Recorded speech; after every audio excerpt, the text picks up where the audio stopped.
Oke, kita sampai pada pembicara terakhir ya pada hari ini. Pembicara kita yaitu Dr. Krisna Dwi Purnomo Jati, spesialis mata. Ya, beliau lahir pada tanggal 27 Desember tahun 1987 di Yogyakarta ya, dan alumni FK UGM ya, dan pendidikan dokter spesialisnya juga di UGM. Dan ini adalah pertanyaan yang judul yang menarik ya, karena ini selalu jadi pertanyaan, kapan nih glaukoma harus dirujuk. Jadi silakan Dr. Krisna sampaikan materinya. Silakan. Ya, terima kasih. Saya share screen. Suara saya cukup jelas. Oke. Ya, selamat sore. Pembicara terakhir, semoga tidak membuat ngantuk. Jadi saya diberikan judul kapankah kasus glaukoma harus dirujuk. Ini pertanyaan menarik karena saya juga merasa ini mungkin stadium general untuk dokter umum dan juga mungkin ada dokter spesialis mata juga yang ikut. Tapi untuk dokter umum, menurut kompetensi SKDI bahwa untuk glaukoma akut tadi sudah dijelaskan sebelumnya ada di kompetensi 3B, yaitu gawat darurat. Dia harus membuat diagnosis klinik dan memberikan terapi pendahuluan tentu saja untuk mencegah keparahan dan kecacatan pasien, mampu menentukan rujukan yang tepat dan menindaklanjuti sesudah kembali dari rujukan. Untuk glaukoma lainnya, bukan gawat darurat, tentu saja harus membuat diagnosis klinik, memberikan terapi pendahuluan, mungkin diagnosis klinik tadi sudah dokter Nita ya, lalu mampu menindaklanjuti sesudah kembali dari rujukan. Lalu kenapa rujukan glaukoma menjadi penting? Karena sebenarnya tadi sudah dijelaskan oleh kedua pembicara sebelumnya, bahwa penegakan diagnosis ini bukan sesuatu yang mudah, yang gampang dibuat. Kami sendiri di antara ahli glaukoma kadang-kadang funduskopi kita tidak satu kesepakatan ini glaukoma atau tidak, kadang-kadang sulit sekali. Tentu saja akan lebih sulit lagi jika itu nanti harus dilakukan oleh rekan-rekan sejawat yang ada di PPK 1. Yang pertama adalah karena tentu saja glaukoma itu tidak menunjukkan gejala di fase awal. Gejalanya hanya seperti rasa tidak nyaman di mata saja, atau gejala moderatnya hanya seperti sakit kepala. Jadi diferensial diagnosisnya bisa sangat banyak sekali, dan kadang kita bingung, ini memang glaukoma, yes or no or maybe. Yang kedua, memerlukan alat pemeriksaan khusus, di mana mungkin dulu waktu saya internship itu, saya tidak menemukan adanya tonometri atau funduskopi ada di puskesmas, tidak di semua puskesmas ada begitu. Lalu variabilitas morfologi papil yang kadang-kadang seperti glaukoma tapi tidak glaukoma, atau tidak seperti glaukomatus tapi dia sebenarnya glaukoma.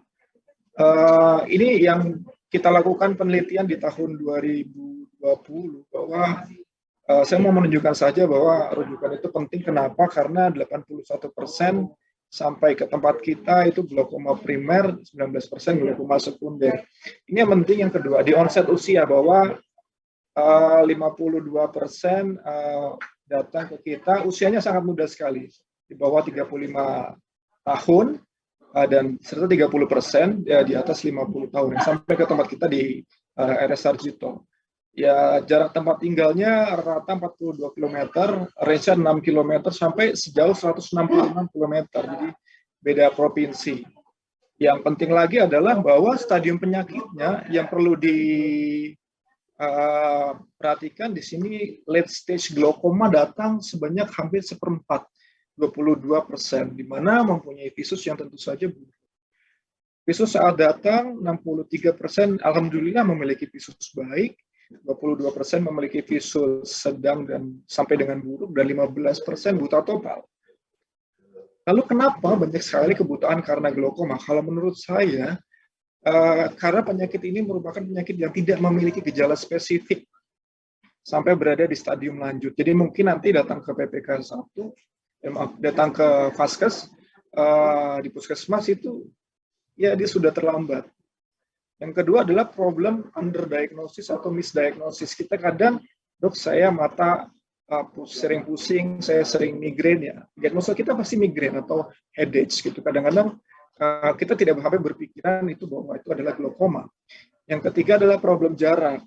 Ya, bayangkan saja jika Indonesia dengan kondisi geografis kepulauan yang sangat banyak sekali, tentu saja rujukan ini bukan sesuatu yang mudah di semua tempat.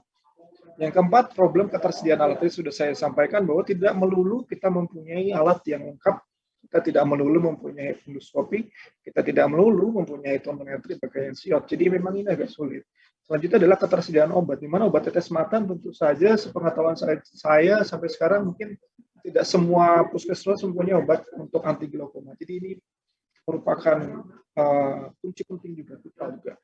Jadi, kenapa pasien harus dirujuk? Kenapa pasien harus dirujuk? Pertama adalah tentu saja untuk penegakan diagnosis. Karena saya pribadi ketika saya masih dokter umum, saya tidak pernah berpikiran bahwa ada penyakit yang namanya glaukoma ketika datang seseorang dengan gejala pusing atau migrain atau sering tidak nyaman di matanya. Jadi penegakan diagnosis ini sangat sulit dan menurut saya harus dilakukan dengan alat-alat yang cukup lengkap. Yang kedua adalah evaluasi berkala. Tentu saja kita tidak mau terjadi adanya progresivitas di pasien-pasien glaukomatik kita. Yang ketiga adalah untuk terapi lanjutan, karena tentu saja tadi problem di mana tidak semua tempat mempunyai obat-obat glaukoma yang cukup untuk pasien-pasien kita. Yang keempat adanya kondisi khusus. Salah satunya tadi ada disampaikan oleh pembicara kedua, adanya acute angle glaukoma. Tentu saja itu mengancam penglihatan dan harus segera dirujuk. Ya, yang pertama untuk penegakan diagnosis, kita melihat dari Rensco ini punyanya Australia. Jadi di sana ada optometris. Kebetulan kita tidak punya optometris di Indonesia, belum punya. Sehingga kita mempunyai ujung tombak dokter umum di layanan primer dan Bapak Ibu sekalian harus mempunyai keahlian yang tadi seperti Dokter Mita sampaikan bahwa harus mengetahui family history-nya, risikonya bagaimana mengecek intraocular pressure, bagaimana melihat funduskopi untuk menilai morfologi diskus optikus, dan atau ada faktor risiko lainnya. Jika itu tidak ada, ya tentu saja kita bisa put aside, kita bisa taruh itu bahwa dia bukan pasien glaukoma atau dia tidak punya risiko untuk glaukoma. Tapi kalau Bapak Ibu sekalian menemukan adanya kelainan IOP, kelainan adanya family history glaukoma, adanya pandangan turun, tentu saja ada risiko di situ. Risiko itu dibagi, kalau untuk suspek, Rensco membagi menjadi A sampai E. Ya, di situ kalau Bapak Ibu sekalian bisa ngecek IOP di atas 22, di bawah 28, tapi normal dist and visual field, dia masuk A, dan seterusnya sampai kategori E. Kategori E dia normal exam, tapi mempunyai satu faktor risiko. Seperti yang pertama adanya shadow exfoliation. Ketika Bapak Ibu melakukan inspeksi dengan center, adanya materi putih di kamera oculi anterior seperti ketombe, ya itu bisa salah satu tanda dan gejala untuk glaukoma. Atau pigment dispersion, ya mungkin kalau dengan center saja agak sulit ya. Intinya adalah di mana pigmen yang ada di iris itu copot dan lepas dari tempatnya, sehingga kadang-kadang irisnya tampak seperti atrofi. Lalu miopia yang tinggi tadi sudah disebutkan, dan family history ya, itu merupakan suspek untuk glaukoma. Lain halnya jika sudah terdiagnosis glaukoma, tentu saja jika dikembalikan kepada Bapak Ibu sekalian yang ada di puskesmas atau di layanan primer, diagnosisnya sudah kembali dengan ini early glaukoma atau moderate glaukoma sampai advanced glaukoma, dan kita bisa tahu apa yang harus kita lakukan. Jika Bapak Ibu sekalian menemukan kategori A sampai dengan D, yaitu di situ ada kecurigaan adanya kelainan IOP, ada kelainan diskus optikus, ada kelainan visual field, tentu saja Bapak Ibu bisa merujuk ke oftalmologis terdekat. Ataupun jika dia mempunyai risiko-risiko tinggi terhadap family history. Jadi di sini kita bisa lihat jika ada kriteria seperti yang di kanan di kotak merah itu, kalau dari kriteria ini dirujuk saja untuk monitoring. Jika nanti memang ada pembuktian bahwa pasien ini glaukoma, tentu saja akan berubah menjadi dari suspek menjadi glaukoma betul. Tapi kalau masih tetap suspek, ya akan jika dia masih muda, rata-ratanya adalah dia akan diobservasi dari 6 sampai 12 bulan untuk dilihat apakah ini glaukoma bukan atau ini progres atau bukan. Jika dia sudah tua, Rensko bilang 12 bulan sekali untuk dilihat apakah dia tetap di kriteria suspek atau dia masuk ke diagnosis. Untuk yang confirm glaukoma tentu saja ya kita harus memberikan rujukan setiap bulan untuk mendapat obat, setiap 6 bulan sekali untuk dilakukan pemeriksaan lapang pandang, visual acuity, dan autonometri. Jadi ini sudah bukan pertanyaan, kalau dia confirm glaukoma sebaiknya dirujuk saja, karena tentu saja jika ada rujukan yang baik, pasien akan senang dan dia akan lebih percaya terhadap kita semua. Lalu saya sampaikan tadi problem di layanan primer yang pertama keterbatasan alat. Jadi kadang-kadang tidak ada tonometri. Mungkin nanti bisa dikomentari juga dari Dr. Mita, apakah bisa kita gunakan palpasi? Kalau mungkin tidak ada betul, oke, bisa palpasi, tapi hanya untuk yang very high. Jadi ini sangat subjektif sekali, tidak bisa kita gunakan sebagai alat ukur yang objektif. Lalu tentu saja kadang-kadang ya pasti tidak ada kapimetri. Jadi kita bisa menggunakan uji konfrontasi visual yang kita diajari di S1 itu. Apakah memang ada constricted vision atau ada pinhole vision, adanya kehilangan lapang pandang perifer yang berat, sehingga itu salah satu tanda dari glaukoma. Tapi sulitnya adalah kondisi ini tidak bisa mendeteksi gangguan lapang pandang di awal, sehingga kondisi-kondisi seperti nasal step atau gangguan arcuata kecil dan tipis-tipis itu tidak bisa didiagnosis dengan uji konfrontasi visual saja.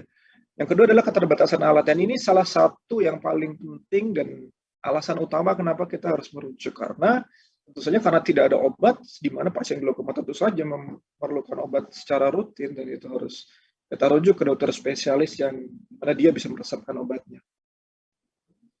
Tadi sudah disampaikan oleh Dr. Mita, saya hanya mereview sedikit saja bahwa kira-kira ketika ada seorang pasien dengan gejala yang mirip glaukoma, siapa saja yang Anda akan kirim untuk screening glaukoma jika Bapak Ibu tidak mempunyai alat?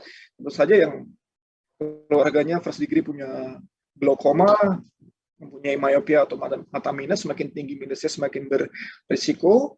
Orang tua dengan komorbid seperti diabetes mellitus dan hipertensi, ada riwayat migrain berulang, trauma mata, atau penggunaan obat-obat steroid yang berulang. Biasanya steroid tetes. Untuk di Vaskes 1 tentu saja ada obat steroid tetes dan antibiotik tetes, sehingga mungkin itu bisa saja pasien beli sendiri, setelah enak dirasa pakai, enak dia pakai terus, bisa menginduksi glaukoma. Itu penting sekali. Sudah banyak pasien-pasien kita yang kena glaukoma karena terinduksi oleh steroid.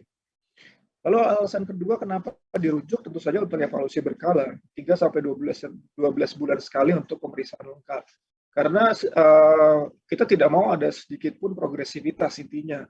Jika ada progresivitas berarti pengobatan kita belum baik, belum tepat, atau tidak cukup. Sehingga kita perlu tambah sehingga untuk mencegah kebutaan. Dan kita perlu minimal ada 4 yang dilakukan di pasca selanjutnya, yaitu visus, lapang pandang, tonometri, dan OCT. Lalu alasan ketiga kenapa dirujuk, tentu saja untuk terapi lanjutan, kita sudah bicarakan tadi. Untuk kasus ini kasuistik, tapi di beberapa tempat tertentu untuk alasan BPJS diberikan 2 minggu sekali sampai 1 bulan sekali, sehingga nanti Bapak Ibu bisa menyesuaikan dengan komunikasi terhadap pasien dan dokter spesialis yang menjadi rujukan Bapak Ibu sekalian untuk apakah ini untuk 2 minggu atau 1 bulan sekali, sehingga edukasi ke pasien bisa baik. Lalu yang keempat menjadi alasan rujukan adalah adanya kondisi khusus.